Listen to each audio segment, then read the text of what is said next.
Crewe Works built the InterCity 125. Every power car, every one. If you travelled between London and Bristol, or London and Edinburgh, at speed at any point in the last 50 years, this was the machine that moved you. At its peak, the works employed more than 20,000 people on a site so vast it had its own steelworks, its own foundry, its own internal railway.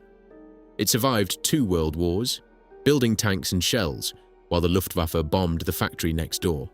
It survived nationalisation, the beaching axe, the end of steam, and the recessions that followed. It adapted, retooled, and kept the gates open through everything the 20th century threw at it. And then, after 148 years of building locomotives, the works fell silent. How does the greatest railway works in the world simply stop? What happened inside those walls? Chapter 1. 70 Souls and a Junction. The story begins with a stretch of Cheshire farmland so unremarkable that 2 neighbouring towns refused to have anything to do with it. In the mid-1830s, the hamlet of Monk's Coppenhall had a population of about 70. No factory, no church, no reason in all of recorded history for anyone to stop here. Then a civil engineer stopped here, and the entire trajectory of British railway manufacturing changed. Joseph Locke was 30 years old when he surveyed the junction that would bear the name Crewe. Born in Attercliffe, Sheffield, articled to George Stephenson at the age of 18, Locke had already established himself as the most dependable railway civil engineer of his generation, and possibly of any generation. Where Robert Stephenson's London and Birmingham Railway ran over budget and behind schedule, and Brunel's Great Western cost more per mile than anyone had been promised, Locke delivered the Grand Junction Railway at £18,846 per mile against his own estimate of £17,000. Nobody else in early railway construction came close to that level of accuracy. He'd earned his reputation the hard way too. He'd resigned from the Liverpool and Manchester Railway after exposing surveying errors in Stephenson's Edge Hill Tunnel, a confrontation that ended a professional relationship and began an independent career. And he'd been on the footplate of the locomotive that killed William Huskisson, the Member of Parliament for Liverpool, at the railway's opening in 1830. Locke had seen what the railway could do. He understood, perhaps better than anyone alive, that railways needed more than track and rolling stock. They needed permanent places to build and repair the machines. When the Grand Junction Railway opened on the 4th of July 1837, linking Birmingham to Newton Junction via Wolverhampton, Stafford and Warrington, its locomotive base was at Edge Hill in Liverpool, already overcrowded, already inadequate. Locke identified the junction at Crewe as the site for something altogether larger. Winsford, 7 miles north, and Nantwich, 4 miles south, had both rejected earlier proposals for a railway establishment. Crewe, politically uncontested, geographically perfect, offered exactly what Locke needed: flat land, a natural junction, and nobody to object. On the 1st of July 1840, the Grand Junction Railway Board formally asked Locke, per the board minutes, to prepare plans, drawings and estimates for an establishment at Crewe, one that would include shops for the building and repair of carriages, wagons and engines. He delivered. Within 3 years, what had been 30 acres of farmland was transformed into an operational locomotive works, surrounded by a planned settlement of 200 cottages built by the railway company, laid out in streets and varied architectural styles.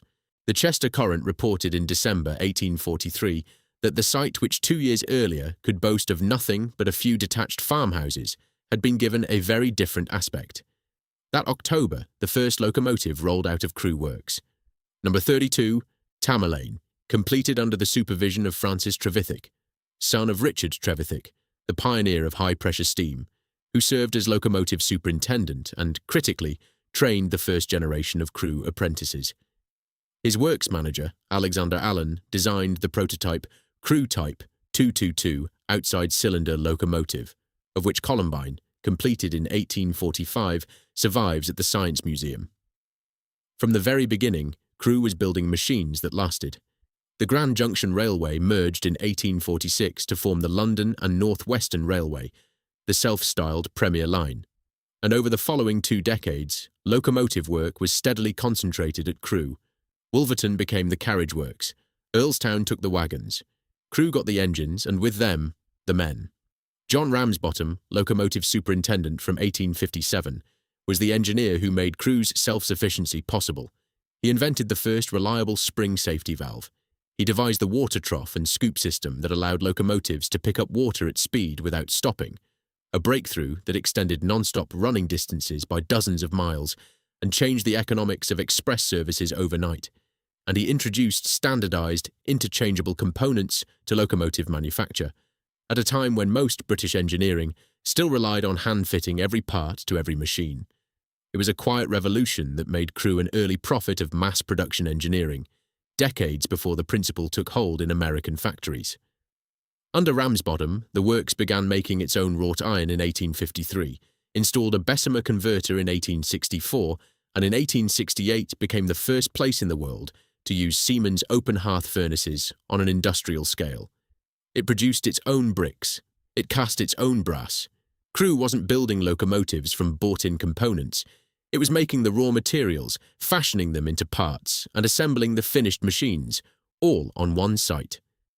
By 1871, the hamlet of 70 had become a town of 40,000, planned around the works to Locke's original design. The railway company had built the cottages, the schools, Christchurch with its tower added in 1877, the Mechanics' Institution, and Queen's Park. But the man who would shape Crewe more than any other, who would be called, openly and without irony, the King of Crewe, had already been on site for 20 years. He'd arrived as a 15-year-old apprentice, and he was about to take charge of everything. Chapter 2.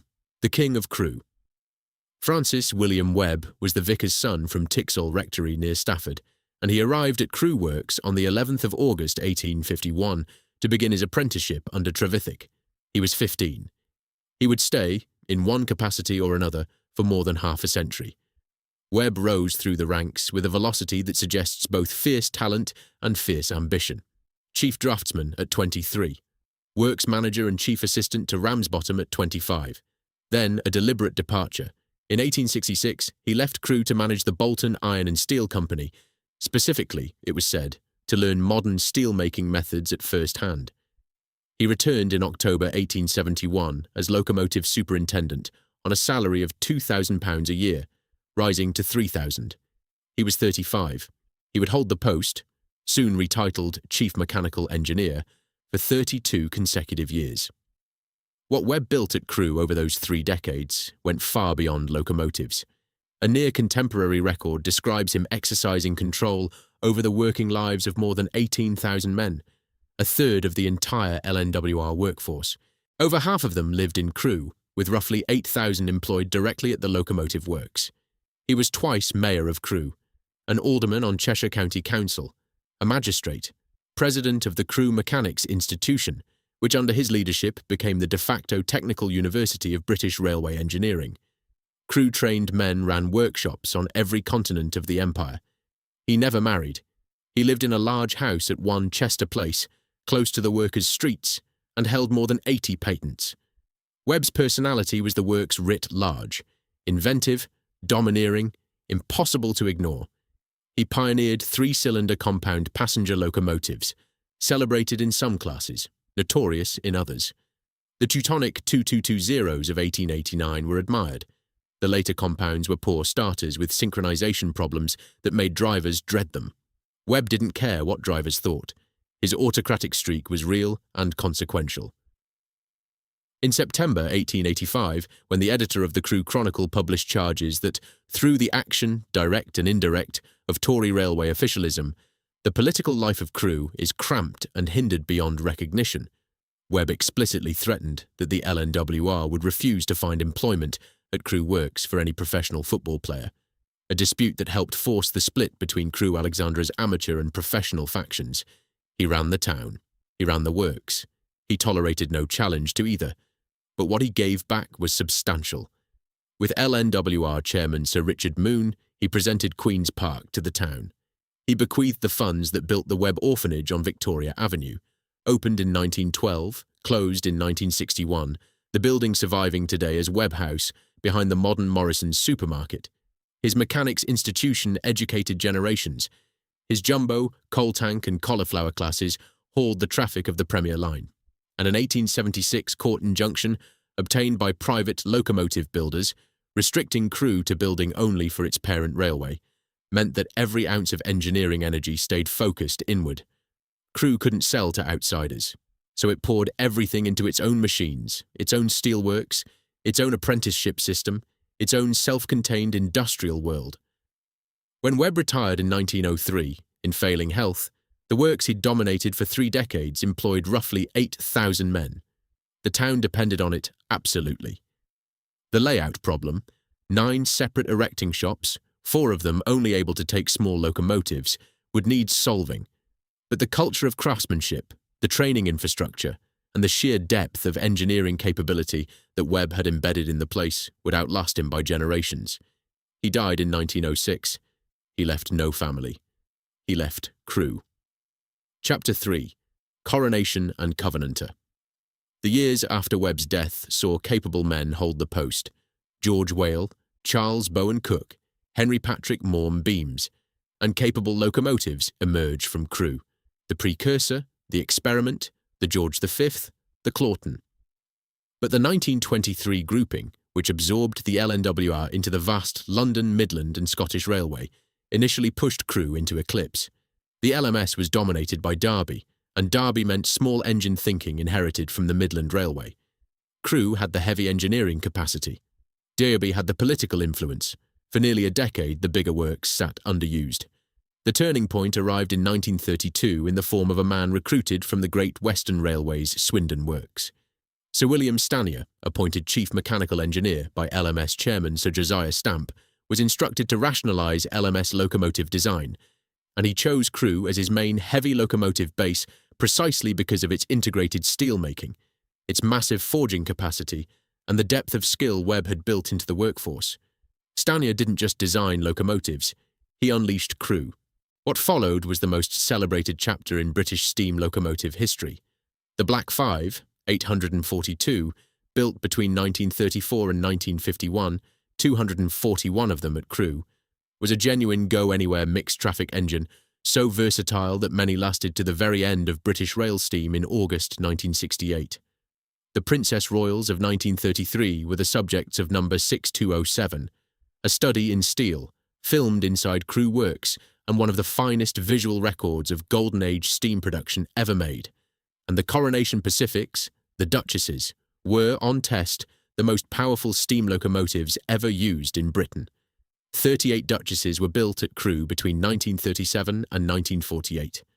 On the 29th of June 1937, the first of the class, number 62220 Coronation, reached a disputed 114 miles per hour just south of Crewe on a press special, narrowly beating the Elner's previous record. Then the driver failed to brake in time, and the entire train ran through Crewe's crossovers at full speed, crockery flying in the dining car, passengers thrown from their seats, the locomotive barely holding the rails through the station throat. It was the most dramatic near miss in British railway history, and it happened within sight of the works that built the locomotive. But Crewe's contribution to the national effort in wartime dwarfs even the Duchesses. In the First World War, the works built 2 complete armoured trains, 138 Crewe tractors, light-field railway locomotives for the trenches, copper driving bands for shells in a purpose-built plant, drop forgings, fittings for 2,600-weight howitzers, rifle parts, aircraft components and hundreds of thousands of reformed cartridge cases. Over 4,000 LNWR men volunteered before conscription. 1,100 of them came from the works itself. The Second World War pushed Crewe harder still. The works built more than 150 Covenanter cruiser tanks between 1940 and 1943. More than 200 Stanier 8F freight locomotives for heavy munitions haulage and components for other armoured fighting vehicles. The workforce peaked above 20,000, the highest figure in the works' history, with women employed in welding, machining and inspection on a scale Crewe had never seen. The town was a Luftwaffe target. The heaviest raid fell on Sunday the 29th of December 1940, directed at the adjacent Rolls-Royce Merlin engine factory at Pims Lane. The works camouflaged sections of its West Street perimeter with painted streets and houses, scenes intended to confuse high-altitude reconnaissance photography. Crewe North Junction signal box, built in 1939, was constructed with an 18-inch thick concrete roof and 15-inch walls, specifically designed to withstand bombing. It survives today at the Crewe Heritage Centre. Nationalisation came on the 1st of January 1948. Crewe Works passed to British Railways London Midland region, and Robert Riddles introduced the BR standard classes. Crewe built the Britannias, the Clans, and many of the mighty 9F freight locomotives. The last steam locomotive built at Crewe, 9F number 92250, was completed in December 1958. 7,331 steam locomotives in 115 years. Then the diesel era arrived, and the character of the place began, slowly, to change. Chapter 4. The Cathedral of Iron. At its zenith, Crewe Works covered approximately 137 acres on the north side of the town. 9 erecting shops, a foundry, 2 electric arc furnaces, a Bessemer plant, a drop forge, a brickworks, a paint shop, a training school, sports facilities, war memorials and a garden of remembrance. The old works, the original 3-acre site dating from Locke's 1840 plan, had been supplemented by the new works in the 1860s, the West Shed, the steel works, and a narrow-gauge internal railway that ran from 1862 until 1932, shuttling materials between shops on a site so large that walking between departments could consume a break. A locomotive at Crewe began as raw materials, and Crewe provided most of them itself. The steelworks produced the heavy forgings. The boiler shop rolled and riveted the boilers from plate that arrived hot, the men working with long tongs and hammers in temperatures that made the air shimmer, their leather aprons blackened and stiff with heat. The foundry cast the cylinders, molten iron poured from crucibles into moulds bedded in sand, the light of the pour throwing shadows that danced up the walls. The drop forge produced connecting rods and crossheads with a force you could feel through the soles of your boots, 3 departments away. The wheel shop turned the tired driving wheels, and then the erecting shop brought it all together. Frames laid on the pit, the crane lowering the boiler onto the chassis, gangs of fitters swarming the assembly, tightening, adjusting, testing, the foreman watching the tolerances with an eye trained across decades. The paint shop took 8 days for a fully lined locomotive. 8 days of colour applied by brush, each line hand-drawn by men whose steadiness of hand was a point of professional pride passed from master to apprentice. The smell of the paint shop was different from the rest of the works. Sharp with varnish and lead. Cleaner, somehow. Quieter, too. The nearest thing Crewe had to a finishing school. But the dominant sensory experience of Crewe Works was noise. The clang of riveting hammers in the boiler shop was the baseline, the sound that visitors remembered longest, and workers' ears adjusted to soonest. Adjusted, but never entirely, as the hearing loss that attended careers in boiler shops across Britain would attest. Then the shriek of locomotive whistles being tested, which could be heard across the town and made schoolchildren stop mid-sentence in classrooms half a mile away. Then the pneumatic hisses, the grind of lathes, the low thunder of the drop forge, the sharp crack of metal being punched and sheared. And above everything, at the start and end of every shift, the works hooter, the sound that regulated the life of the town, that told wives when to put the kettle on, that told children their fathers were coming home, that could be heard on a still morning, from Nantwich to Winsford. The smell was machine oil and hot metal and coal smoke and red lead paint.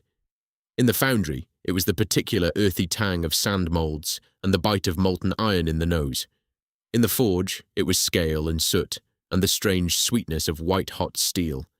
In the bogey shop in winter, it was simply cold, the kind of cold that settled into your joints and stayed there, because heating a space that size to any useful temperature was an engineering challenge that nobody had solved and nobody, frankly, had tried. Workers wore whatever they could find under their overalls and learned to keep moving. Dennis Dooley ran the welding and plate shop through the 1970s and was, by the testimony of those who worked under him, renowned for being a strict disciplinarian, the kind of superintendent whose footsteps on the steel floor could be identified 3 bays away, and whose displeasure was communicated not through shouting, but through a silence that was somehow worse. Pete Towers, the traction shop head foreman, was remembered rather differently. A very nice bloke, one worker recalled, just doing his job, who survived into retirement and could laugh about some of the characters he'd come across during his years in charge. Between them, Dooley and Towers represented the 2 faces of works management, the disciplinarian and the diplomat, both necessary, both respected in different ways by the men they led. Chapter 5. The Town the Works Built. Crewe Works had one of the most respected industrial apprenticeships in Britain, and it shaped men the way the erecting shop shaped locomotives, methodically, thoroughly, to tolerances that held for a lifetime. One apprentice, who arrived in 1975, wore the green overalls that marked out every trainee and made them, in his words, very visible amongst the general workforce. He recalled the promise made to every intake. They told us if we learned half what we were taught, we would be good. They weren't far wrong, loved it, learned loads. I've never had a problem turning my hand to anything since. Generations of families passed through those gates. May Foley, later Corbett, now 84, recorded her memories of the Foley family of Park Place, who worked at Crewe between 1945 and 1957, one of dozens of multi-generational railway families whose working lives were bookended by the same pair of iron gates. Another correspondent remembered a father who served as an apprentice instructor from it opening in the 50s until it closed in the 70s. He was a fitter. Various recollections described him as firm but fair. Another remembered him for his Brill cream. He passed away peacefully in September 2017, aged 95, despite being, as his child noted, a heavy smoker, a diabetic, and a man who had worked with blue asbestos in the fabrication shops. That single detail, blue asbestos, carries a weight that's settled slowly across decades and is settling still. Crewe's mid-20th century work stripping and refurbishing diesel, multiple units and electric multiple units, exposed workers to asbestos fibres in concentrations that would horrify any modern occupational health inspector. In a Commons debate of the 24th of January 1984, Gwyneth Dunwoody, the long-serving Labour MP for Crewe and Nantwich, referred specifically to a number of deaths in the Crewe area as a result of that frightening disease. Inside the works, a memorial garden plaque commemorates those who died of asbestos-related illness contracted on the job. The men who built the fastest trains in Britain were poisoned by the dust in the carriages they maintained. Nobody told them at the time. Some of them found out decades later, when the cough that wouldn't go away turned out to be something far worse. Beyond the works gates, the town lived to the rhythm of the shifts. The LNWR had built Christchurch in 1843, the Mechanics' Institution the same year, the Cottage Memorial Hospital, Queen's Park, and eventually the Webb Orphanage. The streets, Mill Street, Earl Street, Nantwich Road, were laid out to serve the works.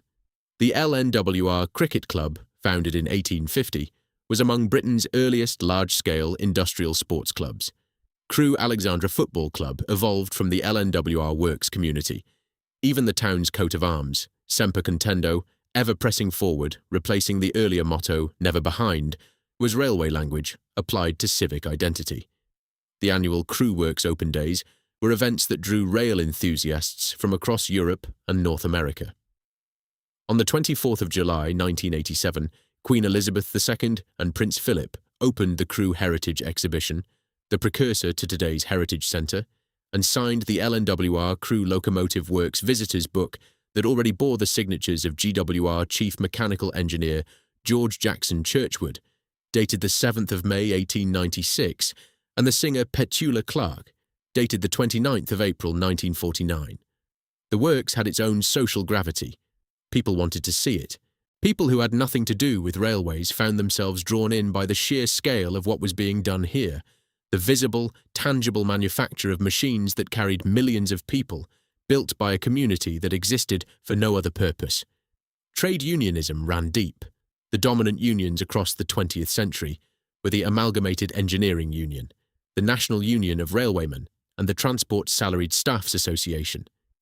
Crewe's politics was strongly Labour for most of the century. Gwyneth Dunwoody served as MP from 1974 until her death in 2008, a parliamentary career entirely coextensive with the period in which Crewe Works was being dismantled.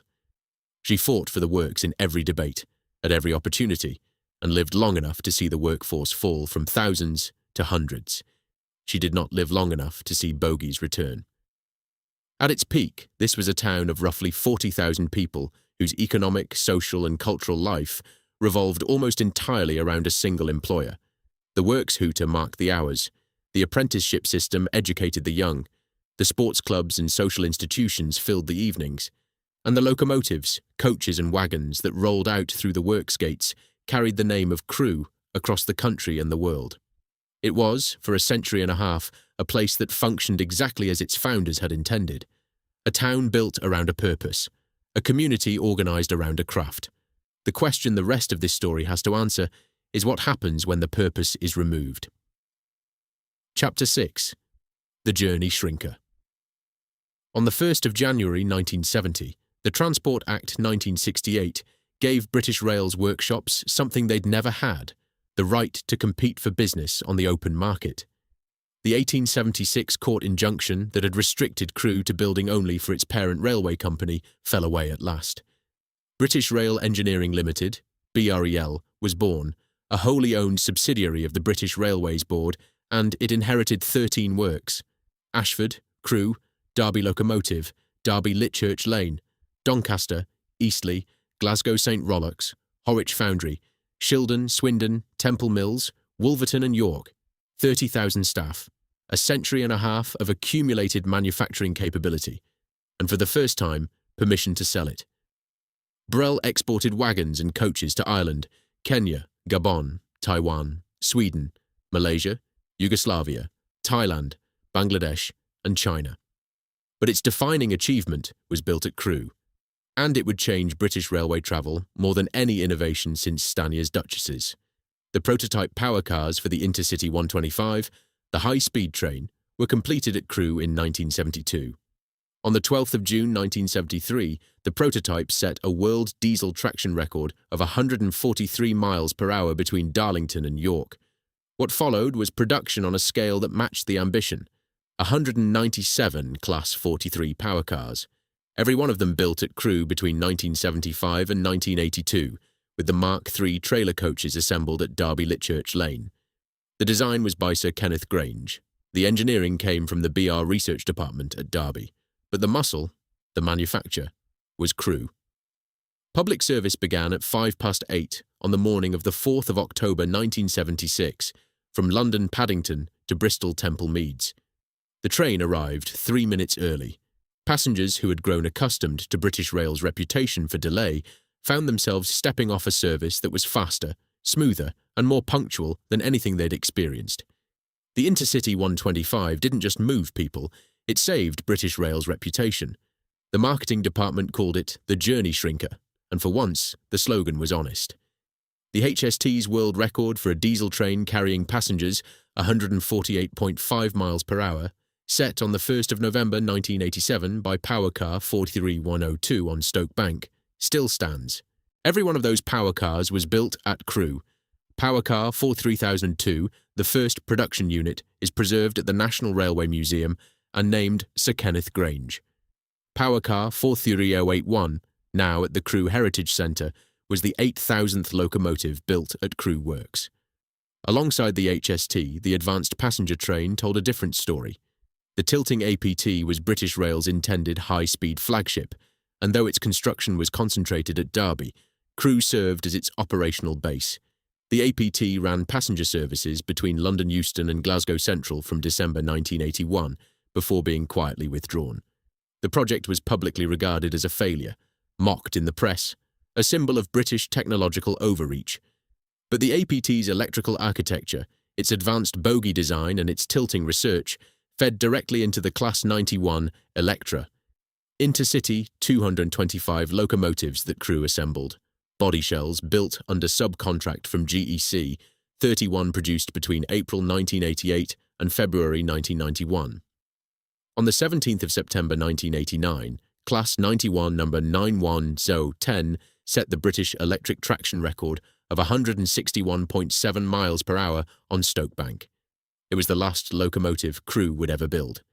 As late as the mid-1980s, Brel employed more than 35,000 people across its network of works.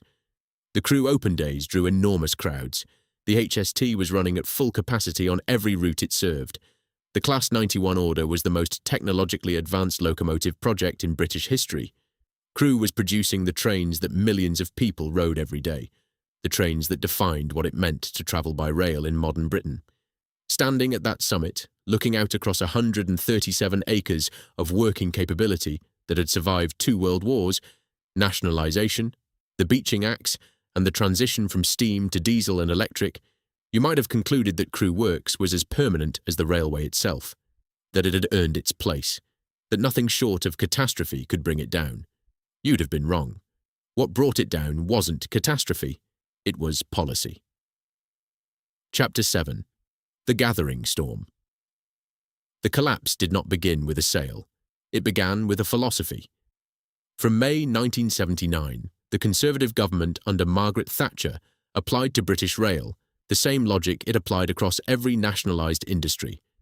External financing limits, falling capital investment, the insistence that state-owned enterprises compete with the private sector on terms designed to ensure they couldn't. The figures are a matter of parliamentary record. As cited in the Hansard debate on the British Railways Board Finance Bill of the 11th of July 1991, the Monopolies and Mergers Commission reported that BR's investment, measured at 1982 prices, fell from £513 million in 1979 to £401 million in 1980 and £333 million in 1981, a reduction of more than a third in 2 years. The trains Crewe maintained still ran. The trains Crewe had built still carried millions, but the money to build their successors was being systematically withdrawn. Sir Peter Parker, the British Rail chairman, called 1983 a watershed year, requiring decisive new investment. The answer came, but not in the form he intended. The Serpell report was commissioned by Transport Secretary David Howell and chaired by Sir David Serpell, a retired Treasury Mandarin who, as permanent secretary at the Ministry of Transport in 1968, had implemented some of the beaching cuts. The inquiry's terms were narrow. Examine BR's finances. Its January 1983 report was broad enough to terrify. Option A, the so-called commercial network, would have reduced Britain's rail route mileage by 84%, leaving only the trunk lines between London and a handful of major cities, plus a scattering of commuter services. An editorial in The Guardian described it as a really rotten report. The Glasgow Herald reported that its publication attracted almost universal condemnation. None of Serpell's network options was implemented, but buried in the report's technical chapters were recommendations on BAR-EL and on lowering maintenance standards that quietly set the direction of travel for everything that followed. Labour Transport spokesman Albert Booth observed in the Commons on the 22nd of March 1983 that the message the British Railways Board took from Serpell was clear. It must no longer expand in investment or services. The railway would be managed downward, and the works that served it would be managed downward too. The closures came fast. Ashford Works closed in 1981. Temple Mills followed in 1983. Its wagon maintenance transferred to Doncaster. Shildon, the oldest surviving railway works in the world, founded in 1825, the very birthplace of the railway workshop, closed in 1984. Swindon, Brunel's Great Western Railway Works since 1843, shut in 1986 after 143 years of continuous railway engineering. 143 years. Ended. At Crewe, wagon work was transferred to Doncaster.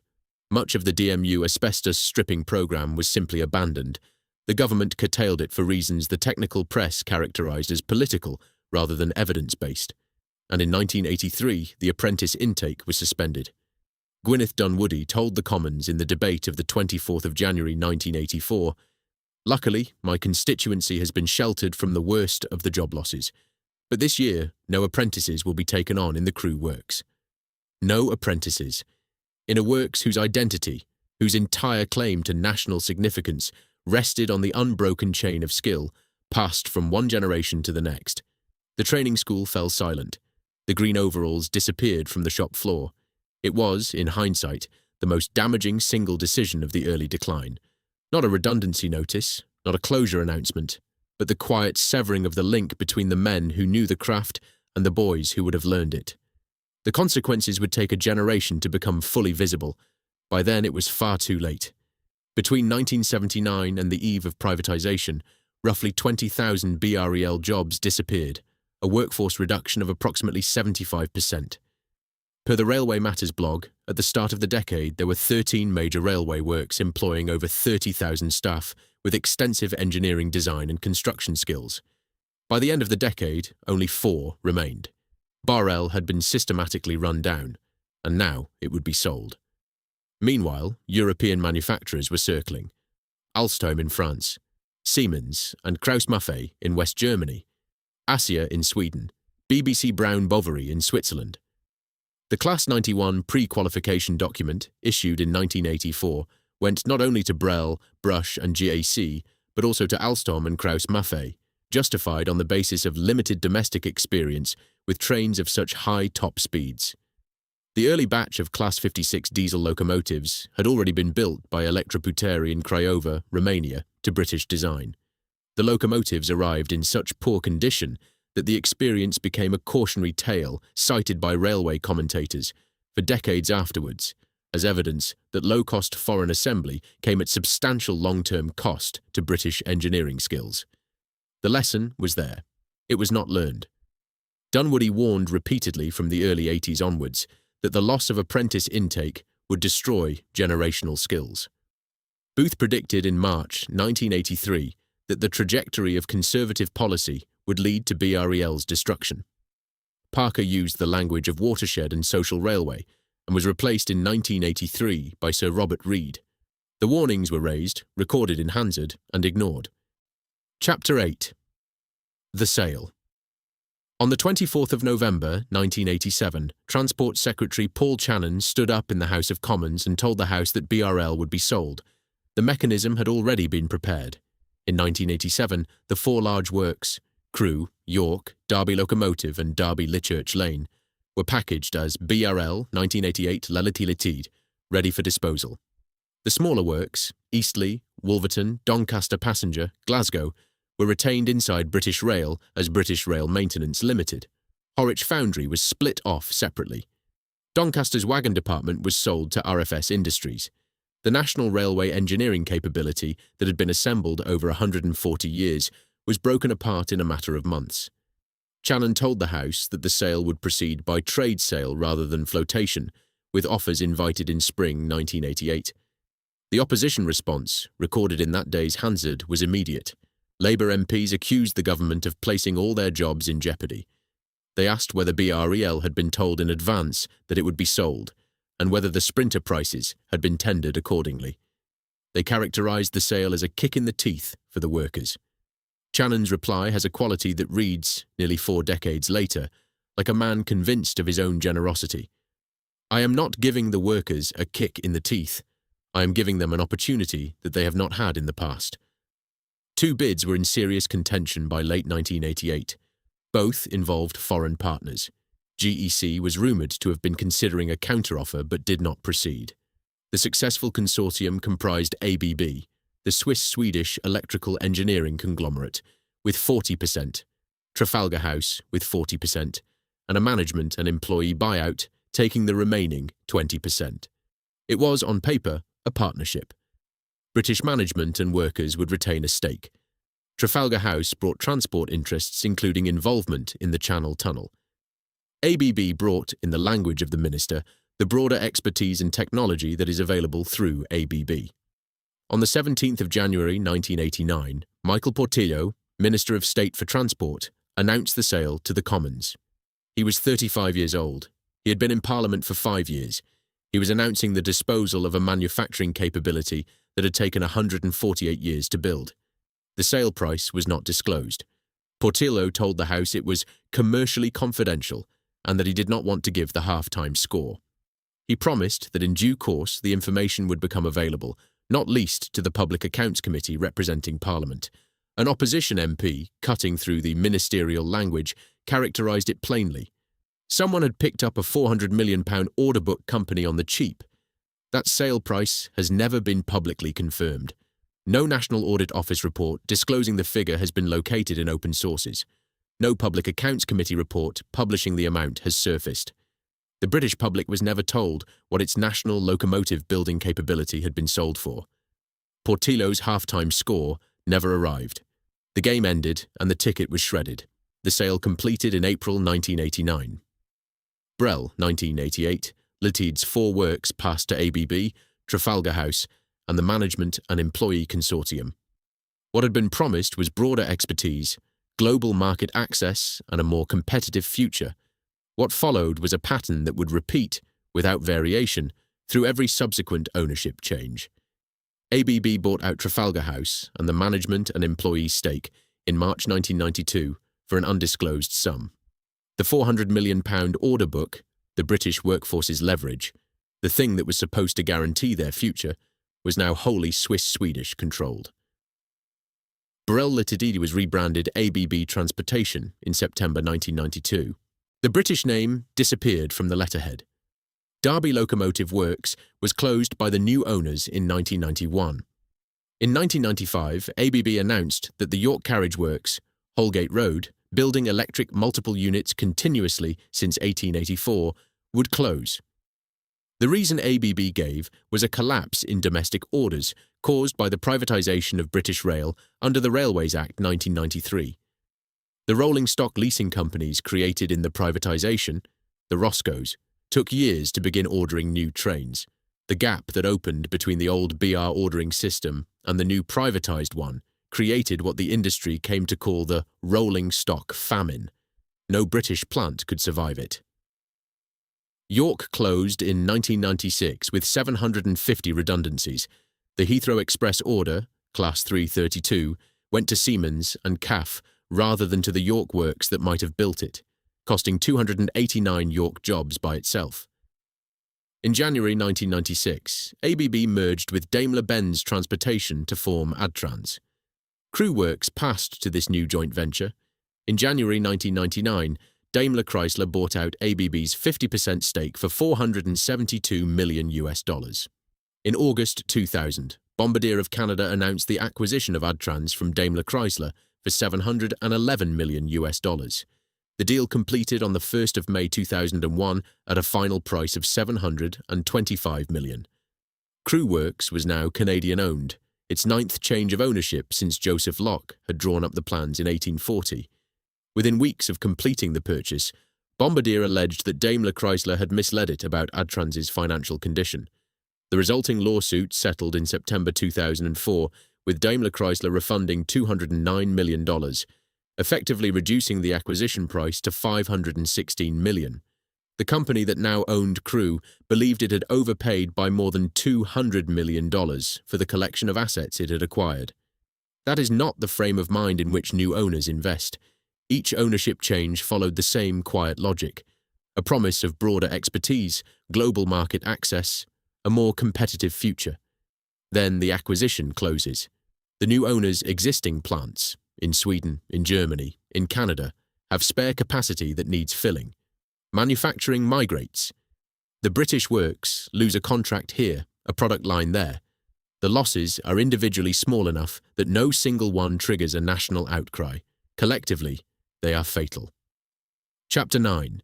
One shift at a time. The workforce numbers at Crewe tell the story in the starkest possible terms. More than 20,000 at the wartime peak. About 5,500 in 1967 when steam ended. About 5,000 in 1975 when a young apprentice in green overalls was being told he'd never have trouble turning his hand to anything. Then the numbers fall off a cliff. By 2005, fewer than 1,000 workers remained. In November of that year, Bombardier announced 270 further redundancies. Mick Roberts, the unit works convener, the most quoted figure in the Crewe press for 2 decades, the man who stood between the workforce and the corporate decisions made in boardrooms in Montreal and Berlin, described it with a candour that official statements never matched. I think the company failed to address some fundamental failings at Crewe: the emergence of aggressive competitors for all aspects of the product portfolio, changes in the nature of work undertaken at Crewe, and a lack of any coherent plan to modernise working systems and processes. Roberts was not blaming the workers.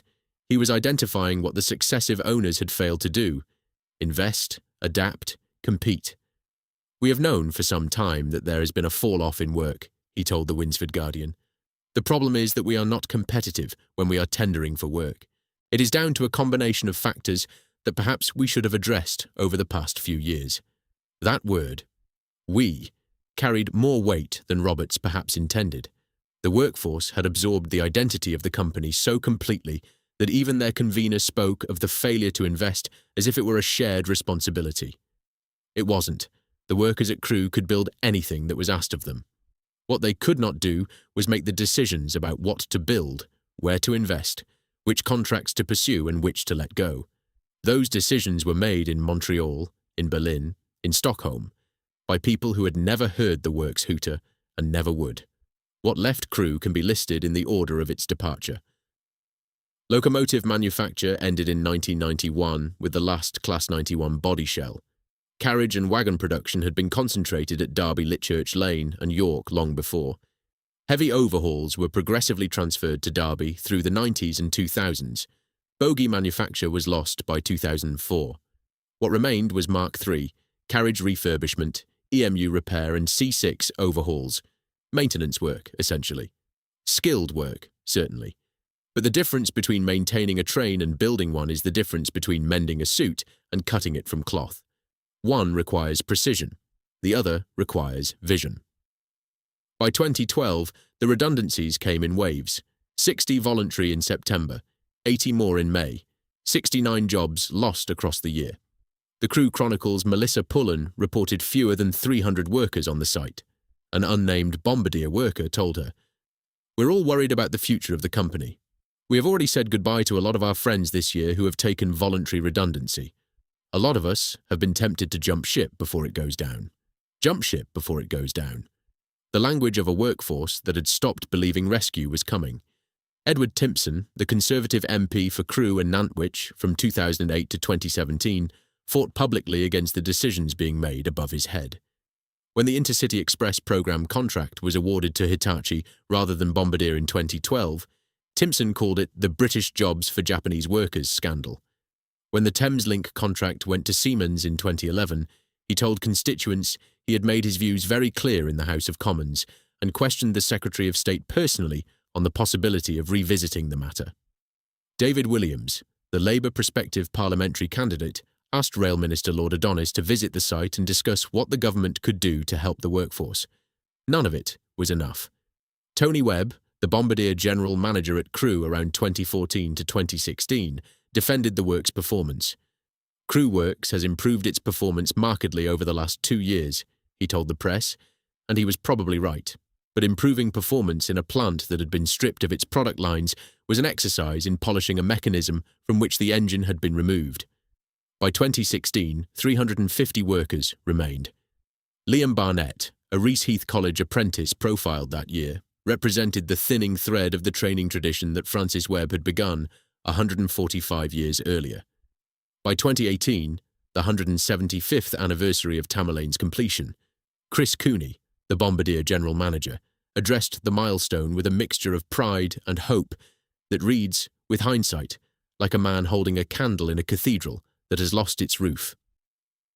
On December 2nd, 1843, Crewe Works opened, and by the end of the steam age, we had built over 7,000 locomotives. What a great legacy we have. We have positioned the site to have a great future, with over 300 people. We are more than ready to take on the challenge of HS2 if called upon. Over 300 people, where 20,000 had once stood, in a works that had armed the nation in 2 world wars and built the fastest diesel train on Earth. Over 300, and even that number Cooney had to frame as a future, not a present, conditional on a contract that had not yet arrived. Chapter 10. The Supermarket and the Signal Box. The original Crewe Locomotive Works, Locke's old works, the 3-acre site north of the station, where Tamerlane had been completed in 1843 and where the Duchess's boilers had been rolled, was demolished in the early 1980s. What stands there now is a Morrison's supermarket, the Grand Junction Retail Park, a leisure park, various smaller commercial units. The clock tower in the Morrison's car park is the surviving fragment of the Webb orphanage. You can buy a loaf of bread on the ground, where a nation's locomotives were born. Further west, the active portion of the works, the West Shed and adjoining buildings, operated by Alstom UK and Ireland since the 29th of January 2021, when Alstom completed its acquisition of Bombardier Transportation, continues bogie manufacture, maintenance and component work. In 2019, another section of the historic works was demolished for a housing estate. The demolition was not front-page news. By then, Crewe had been losing pieces of itself for so long that the removal of another section of Victorian brickwork barely registered. The Crewe Heritage Centre, opened on that 1987 royal visit, is operated by Crewe Heritage Trust and stands on the old LMS yard between the station and the town centre, physically separated from the working Alstom plant north of West Street, though visitors and writers regularly mistake one for the other. Its collection tells the story the working site no longer can. The only surviving APTP train set, donated by British Rail in 1988, was tilted for the first time in preservation in 2013. 3 signal boxes, including Crewe North Junction, with its 18-inch bomb-proof concrete roof, a miniature railway, an exhibition hall, and Power Car 43081, the 8,000th locomotive built at Crewe Works, donated by Porterbrook in 2021. The artefact collection has been reported as worth £500,000. In September 2014, members of the Crewe Memories Facebook group, organised by Julie Wenlock, were given a rare guided visit inside the working site by Andy Cornt at Bombardier. They saw the LNWR memorial in the Garden of Remembrance, listing those killed in the First World War. They saw the visitor's book with Churchward's signature from 1896. They stood in the space where tens of thousands of workers had spent their lives, and where now a few hundred carried on. It was a visit designed to honour the past. What it also did, unavoidably, was measure the distance between what had been and what remained. The town beyond the gates bears the marks of what was taken. Crewe sits within the most deprived 10% of English neighbourhoods on multiple index of multiple deprivation measures. In December 2021, Crewe East Councillor Suzanne Brookfield told a Cheshire East Economy and Growth Committee meeting a single sentence that carries the weight of the entire story. We die 13 years earlier in Crewe than the rest of the borough. 13 years. A life expectancy gap measured not in months, but in years, in a town that once employed 20,000 people in skilled trades, that had its own hospital, its own sports clubs, its own technical institution. The regeneration money has arrived, roughly £37 million in central government funding, split between the Future High Streets Fund and the Towns Fund. The cancellation of HS2 Phase 2B in October 2023 deprived Crewe of its planned hub station, though the bogie manufacturing contract at Alstom Crewe remains, for now. Nationally, the loss is equally stark. By 2005, after the closure of Alstom's Metro Camel plant at Washwood Heath in Birmingham, Derby-Lichurch Lane was the only major plant in the United Kingdom actively manufacturing complete passenger trains. The country that invented the railway was dependent on factories headquartered in France, Germany, Japan and Spain for almost every new train ordered after privatisation. Hitachi built a factory at Newton Aycliffe in County Durham in 2015. CAF opened a plant at Lanwern in Newport in 2018. But the largest rolling stock contracts of the post-2010 era, Thameslink to Siemens, InterCity Express to Hitachi, Crossrail to Bombardier, HS2 to the Hitachi-Alstom joint venture, went to companies whose engineering centres, whose design capabilities, whose profits flowed somewhere other than Britain. The Hitachi-Alstom HS2 contract, announced on the 9th of December 2021 and signed at £1.97 billion, returned bogie production to Crewe. The Alstom press release noted it was the first time in 17 years that these high-value items have been manufactured in the UK. 17 years. A gap long enough for a child born in the year the work left to reach adulthood without ever seeing it done. Where the workers went is a harder story to trace. A handful transferred their craft skills to the heritage railway sector, to the merchant marine, to other engineering industries. Multi-generational railway families either followed the diminishing work to Derby, to Newton Aycliffe, to Lichurch Lane, or, more commonly, saw the chain break at the grandfather's generation. The apprentice system that Francis Webb had built, that had trained men who ran workshops on every continent, that had given a 15-year-old vicar's son from Tixall Rectory the skills to become the King of Crewe. That system produced its last intake and then fell silent. Chapter 11. What the Hooter left behind. Crewe Works survived the 1846 amalgamation that formed the LNWR. It survived the 1923 grouping that created the LMS. It survived nationalisation in 1948. It survived 2 world wars, the first requiring it to build armoured trains and shell components, the second requiring it to build tanks while the Luftwaffe bombed the factory next door. It survived the 1955 modernisation plan that ended the steam era. It survived the beaching axe. It survived the transition from steam to diesel. It survived the oil crisis of 1973 and the recessions that followed. It did not survive the privatization that began on the 24th of November 1987 and completed in April 1989.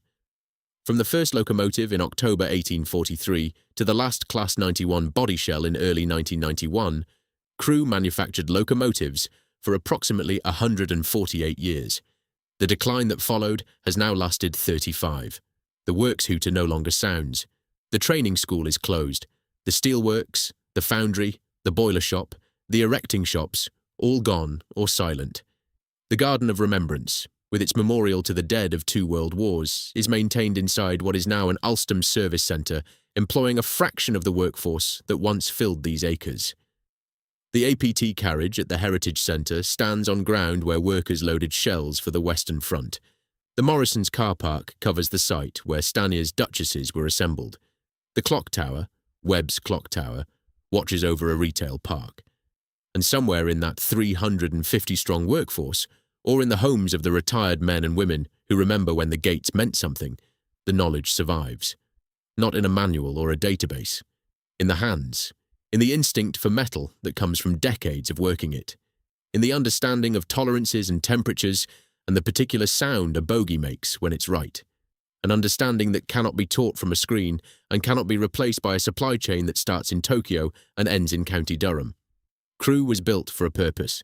A man from Sheffield identified the junction. A vicar's son from Stafford shaped the works.